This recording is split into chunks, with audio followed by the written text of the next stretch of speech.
हरि ओम हरि ओम। आज रामचरितमानस के उत्तरकांड के अंतर्गत काकभूषुंड गरुड़ संवाद की कथा आप लोगों के समक्ष प्रस्तुत की जा रही है। कथा को ध्यानपूर्वक श्रवण करें। गोस्वामी तुलसीदास जी कहते हैं कि तुम सर्वज्ञ तज्ञ तम पारा, सुमति सुशील सरल आचारा।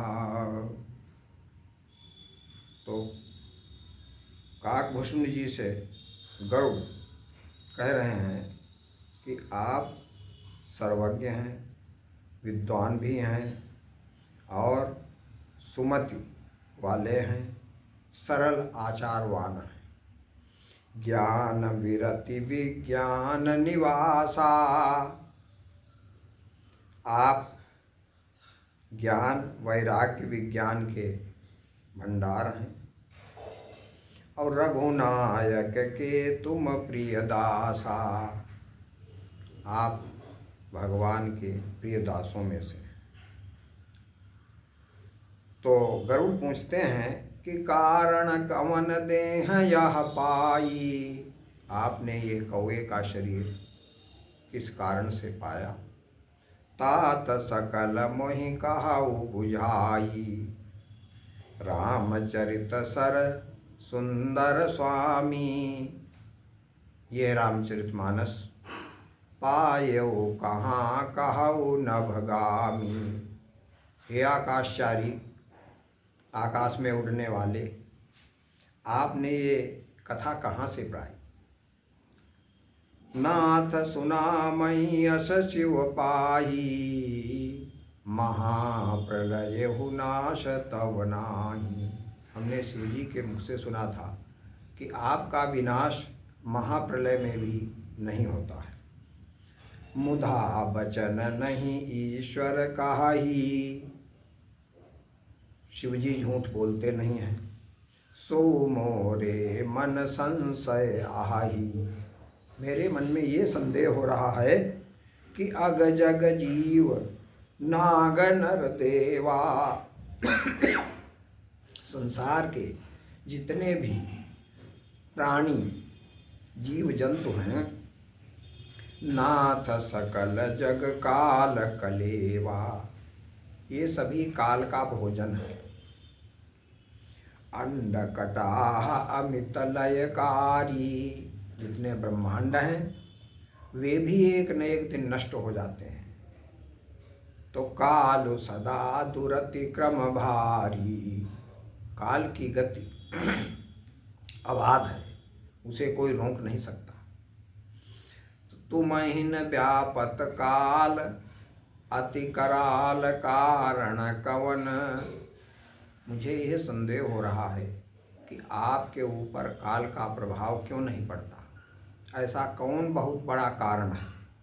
मोहि सो कहाऊ कृपालु, ज्ञान प्रभाव की योग बल, क्या ज्ञान की महिमा है या कोई योग बल है।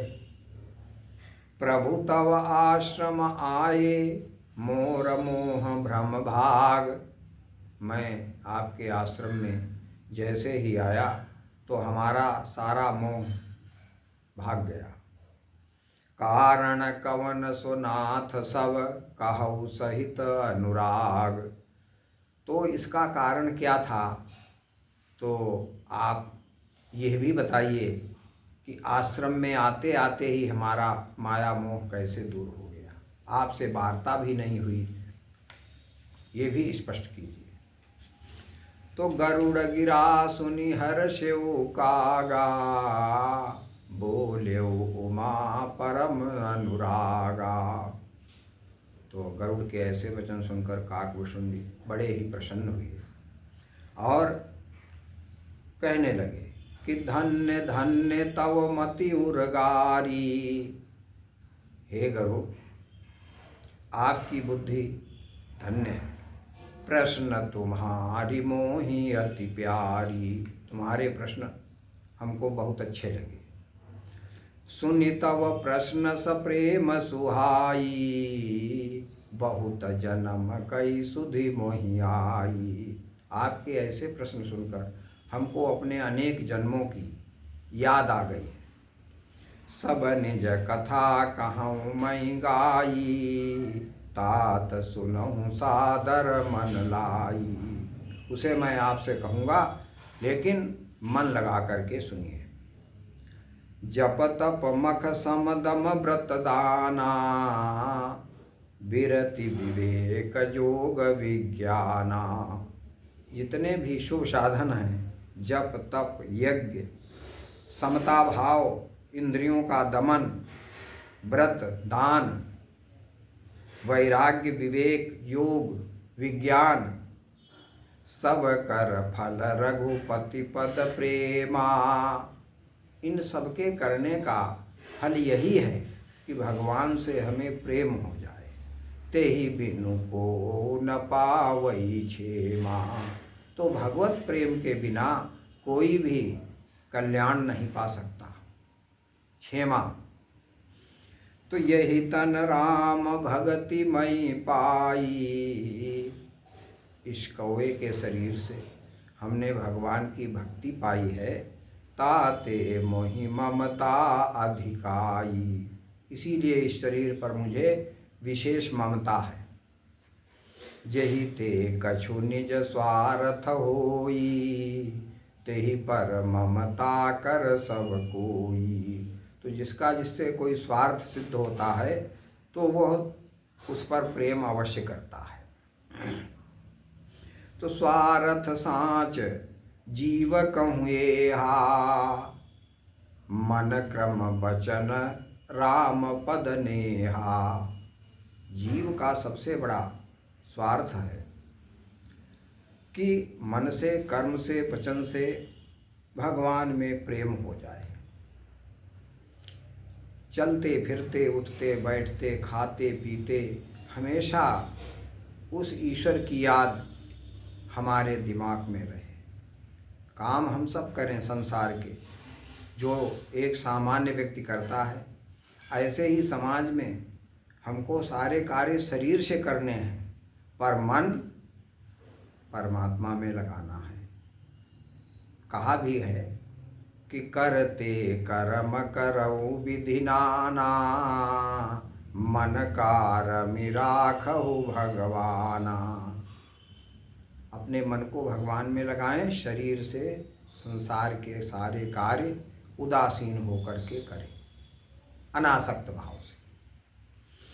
तो सोई पावन सोई सुभग शरीरा, जो तनु पाई भजिय रघुबीरा। जिस शरीर से भगवत भजन हो वही शरीर पवित्र है और वही सुंदर है। राम विमुख लहि विधि सम देहि, कवि को विदन प्रशंसहि तेहि। भगवान से विमुख होकर चाहे विधाता ब्रह्मा जी ही क्यों न हो, उसकी कोई भी विद्वान प्रशंसा नहीं करता। राम भगति यही तन उर जामी। इस शरीर से हमको भगवत भक्ति प्राप्त हुई है। ताते मोहि परम प्रिय स्वामी। इसीलिए शरीर हमको प्रिय है। तजऊ न तनु निज इच्छा मरना। मुझे इच्छा मृत्यु का वरदान प्राप्त है, लेकिन मैं ये शरीर छोड़ना नहीं चाहता। क्यों? तन बिनु वेद भजन नहीं बरना। अगर शरीर नहीं होगा तो हम भजन कैसे करेंगे? उसका ये साधन है। कहा भी गया है कि धर्मार्थ काम मोक्षाणाम शरीरम साधनम यतः। यह शरीर धर्म अर्थ काम मोक्ष चारों पदार्थों के पाने का एक साधन है। इसलिए शरीर आवश्यक है भजन के लिए। तो प्रथम मोह मोहि बहुत बिगोवा। पूर्व में मोह ने मुझे बहुत परेशान किया। और राम विमुख सुख कबहु न सोवा। भगवान से विमुख रहकर मुझे कभी भी शांति नहीं मिली। नाना जन्म कर्म पुनि नाना, किए जोग जप तप मख दाना। हमने पूर्व जन्मों में अनेक योग जप तप यज्ञ दान किए, और कवन जो निजन में जहाँ नाही। पूर्व में अनेक योनियों में मुझे भ्रमित होना पड़ा। मई खगेश भ्रमि भ्रमि जग माही। काक भुषुंडी जी कहते हैं कि हे गरुड़, अनेक योनियों में मुझे भ्रमित होना पड़ा, जबकि मैं योग जप तप यज्ञ दान करता ही रहा। देख्यूं करि सब कर्म गोसाई, सुखी न भयऊं अबहि की नाई। लेकिन जो आज हमें सुख मिला वो कभी नहीं मिला। तो सुधि मोहिनाथ जन्म बहु केरी। भगवान की कृपा से मुझे अपने अनेक जन्मों की याद है। शिव प्रसाद मति मोहन घेरी। क्योंकि शिव जी के प्रसाद से हमारी मति कभी कटी नहीं। प्रथम जन्म के चरित अब कहूँ सुनऊँ बिहगेश, सुनि प्रभु पद रति उपजई जाते मिटई कलेश। तो पूर्व जन्म के कुछ चरित्र मैं आपको बता रहा हूँ, जिससे भगवान में प्रेम होगा और कष्ट मिटेंगे। पूर्व कल्प एक प्रभु, युग कल युग मलमूल। पूर्व के कल्प में एक युग कलयुग चल रहा था। नर अरु नारी अधर्म रत सकल निगम प्रतिकूल। जितने नर नारी थे वे सभी वेदों के विरुद्ध चलते थे, कोई वेद की बात नहीं मानता था। तेहि कल युग कौशलपुर जाई। उस कलयुग में अयोध्यापुरी में जाकर जनमत भयऊं शूद्र तनु पाई। हमको शूद्र का शरीर मिला। शिव सेवक मन कर्म अरुबानी। शिव जी का तो मैं बड़ा सेवक था, पूजा करता था, लेकिन आन देव निंदक अभिमानी। अन्य देवताओं की मैं निंदा करता था और घमंडी भी था। धन मद मत्त परम वाचाला। धन अहंकार से मैं पागल हो गया था, बोलता बहुत था, वाचाला। और उग्र बुद्धि उरदम्भ विशाला। शीघ्र ही मुझे क्रोध आ जाता था, उग्र बुद्धि। यद्यपि रहूं रघुपति राजधानी। यद्यपि मैं भगवान की राजधानी अयोध्या में रहा, लेकिन तदपि न कछु महिमा तब जानी। लेकिन मैं महिमा भगवान की जान न सका, अयोध्या की महिमा नहीं जान सका। तब अब जाना मैं अवध प्रभावा, निगमागम पुराण रस गावा। लेकिन अब मैंने अयोध्या की महिमा जान पाई कि शास्त्रों ने क्या कहा कि कवने हूँ जन्म अवध बस जोई। कोई भी किसी जन्म में अगर अयोध्या में रहता है तो राम परायण सो परिहोई, वो भगवत भक्त बन जाता है। तो सो कलिकाल कठिन उर्गारी। वो कठिन कलियुग हे गरुड़ चल रहा था। पाप परायण सब नर नारी। जितने नर नारी थे वो सभी पापी ही थे। कलिमल कृषे धर्म सब लुप्त भये सदग्रंथ। कलयुग ने सारे धर्मों का विनाश कर दिया, सदग्रंथ लुप्त हो गए। दम्भिन निजमति कल्पि करि प्रगट किए बहुपंथ। और दम्भी लोगों ने, दम्भी का मतलब जो अंदर से कुछ और हैं और बाहर से और, अंदर से तो ढोंगी हैं और बाहर सुंदर वेश बनाए हुए संत का हैं, तो ठग रहे हैं जनता को। ऐसे लोगों ने अनेक पंथ बनाए। भय लोग सब मोह वश। तमाम लोग उनके बहकावे में आ गए। और लोभ ग्रसे शुभ कर्म। लोभ ने सारे शुभ कर्मों को खा लिया। सुनु हरि जान ज्ञान निधि कहूँ कछुक कलि धर्म। कहते हैं हे गरुड़, कुछ कलयुग के धर्मों का वर्णन करता हूँ, उन्हें ध्यानपूर्वक सुनो। वर्ण धर्म नहीं आश्रमचारी। कलयुग में न तो कोई वर्णाश्रम धर्म मानेगा, ब्राह्मण क्षत्रिय शूद्र वैश्य, कोई आश्रम का पालन नहीं, और ब्रह्मचर्य वानप्रस्थ संन्यास आदि जितने आश्रम, इनका भी कोई पालन नहीं करेगा। श्रुति विरोध रत सब नर नारी। अधिकांश नर नारी शास्त्रों की निंदा करेंगे। द्वज श्रुति वेचक भूप प्रजाशन। ब्राह्मण अपनी विद्या बेचेंगे। जब आप कहेंगे कि 21,000, 11,000, 51,000 देंगे, तब आपके यहाँ कथा पुराण सुनाएंगे, अन्यथा नहीं। तो द्वजश्रुति वेचक और भूप प्रजाशन। राजा इतना निर्दयी होगा सरकार कलयुग में कि जनता के सुख शांति का ध्यान नहीं रखेगी, अपना स्वार्थ सिद्ध करेगी, प्रजा को खा जाएगी। प्रजाशन, असन माने खाना, भोजन। और को नहीं मान निगम अनुशासन। कोई भी शास्त्रों की बात नहीं मानेगा। मार्ग सोई जा कहूँ जोई भावा। उसे वही मार्ग अच्छा लगेगा जो उसकी समझ में आ गया। पंडित सोई जो गाल बजावा। और वही ज्ञानी माना जाएगा जो ढोंग पाखंड करके खूब हाहाकार तबला हारमोनियम बजाएगा। विद्या मिथ्या रंभ दम्भरत जोई। जो ज़्यादातर झूठी बोलता है और दम्भी है, ऊपर से कुछ और अंदर से कुछ और। ताकहूँ संत कहई सब कोई। कलयुग में वही संत कहलाया जाएगा।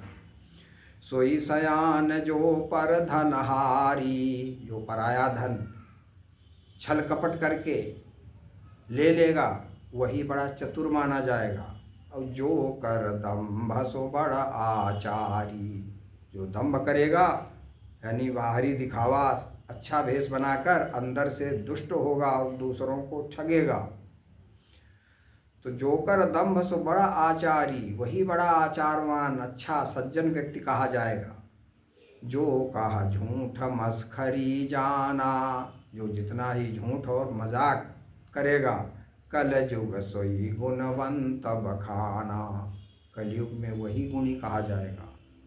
निराचार जो श्रुति पथ त्यागी। जो आचारहीन है, शास्त्रों की बात मानता ही नहीं है, कल युग सोई ज्ञानी सो विरागी। कलयुग में वही ज्ञानी है, वही वैरागी है। जाके नख अरु जटा विशाला। जिसके बड़े बड़े नख और जटाएं हैं, सोई तापस प्रसिद्ध कलिकाला। अशुभ वेश भूषण धरे भक्षा भक्षज खाएं। जो अशुभ वेश धारण करते हैं और भक्षा भक्ष खाते हैं, अपवित्र भोजन। ते योगी ते सिद्धि नर पूज्यते कलयुग मान। कलयुग में वही योगी और सिद्ध पुरुष कहे जाएंगे, उन्हीं की पूजा कलयुग में होगी। तो जे अपकारी चार। जो दूसरे का नुकसान करते हैं, तिन कर गौरव मान्यते। उन्हीं का बड़प्पन होता है, उन्हीं की मान्यता है कलयुग में। और मन क्रम वचन लबार। जो मन से कर्म से वचन से झूठ बोलते हैं, ते वक्ता कलिकाल महु। कलयुग में वही सबसे अच्छे वक्ता कहे जाएंगे। तो ये हमने रामचरितमानस के अंदर जो कुछ कलयुग के लक्षण बतलाए गए, धर्म, उनका वर्णन आप लोगों के सम्मुख किया। अभी कथा विस्तार में है, इसका अगला अंश आपकी सेवा में प्रस्तुत किया जाएगा। हरि ओम तत्सत, हरि ओम तत्सत, हरि ओम तत्सत।